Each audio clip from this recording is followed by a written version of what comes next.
Sisi kama Young Africans tunasema la hasha baada sana. Nyuki huyu wa leo anapigwa busu vizuri tu, anakumbatiwa vizuri tu, na anapigwa denda, tunachukua na pointi 3.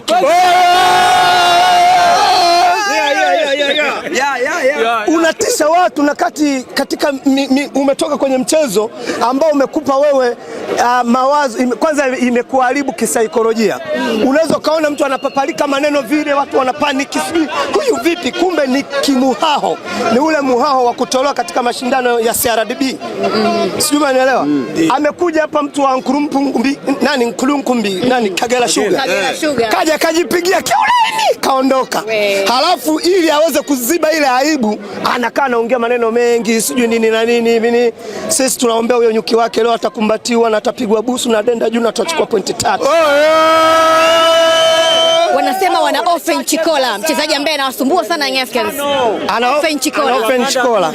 Sasa katika mpira huwa kuna siku ya bahati. Yaani una bahati alafu kuna uwezo. Young Africans tunajivunia uwezo professional ya wachezaji wetu. Ila swala la bahati huwa ni la ziada, ila kwanza uwekezaji.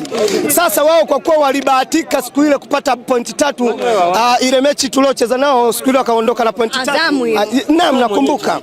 Baada ya kuchukua zile pointi 3 ndo zinamfanya, yani imekuwa kwamba ndo kivuli cha kutembelea, kuielezea hiyo Tabora United, kuiona kama ni bora. Lakini mimi nimwambie kwamba siku ile kama yeye alitufunga, sisi hatukufungwa. Na kama nikwambie ukweli, Young Africans toka ianzishwe 1935 haijawahi kufungwa hata siku moja. Yaani ukisikia Yanga imefungwa, sio kwamba imefungwa, ni katika hali ya kutoa fungu la 10 kurudisha kwa jamii.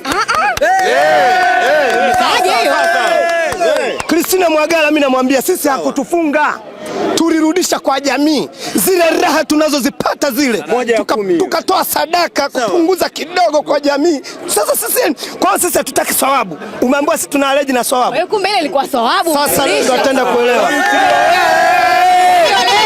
Kisasi ni haki. Kisasi ni haki na ni lazima kilipwe, na goli la kwanza na Prince Mpomelelo Dube. Mwana mfalme. Yani umekubali ndivyo. Baada ya mechi nitafute. Ulisema goli la kwanza atafunga Prince Mpomelelo Dube. Pengine kuwakosa kina Aziz Ki au kuna namna inaenda kuathirika timu? Inategemea na unaenda kukutana na kikosi cha aina gani. Au inategemea na Tabora haiwezi kunifanya eti nianze kumuhao. Sasa nani hayupo? Sasa tutakuwa sio Young Africans. Tushavuka habari hizo sisi. Na ndio maana Yanga kwamba mnakwenda kukutana na timu ambayo inajifananisha na Al Ahly. Safi sana. Kuna Ali Ahly ya ulimi. Alafu kuna Ali Ahly original. Sasa original Young Africans, lakini yeye ni ya ulimi, anatumia ulimi. Unajua huu ulimi ni kiungo kidogo tu, lakini ukikitumia vibaya kinaweza kuleta athari au faida. Kwa hiyo yeye alivyotumia, yani anafananisha vitu viwili tofauti, mbingu na ardhi.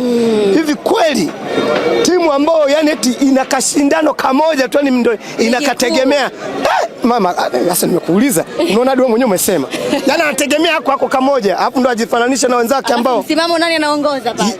Ndo anaenda kucheza naye ndo anaongoza ligi. Alafu anajifananisha na mtu ambaye bwana tumemwacha mbali sana. Tumwambie tu Christina Mwagala, we love you so much, but pointi 3 tunazipenda.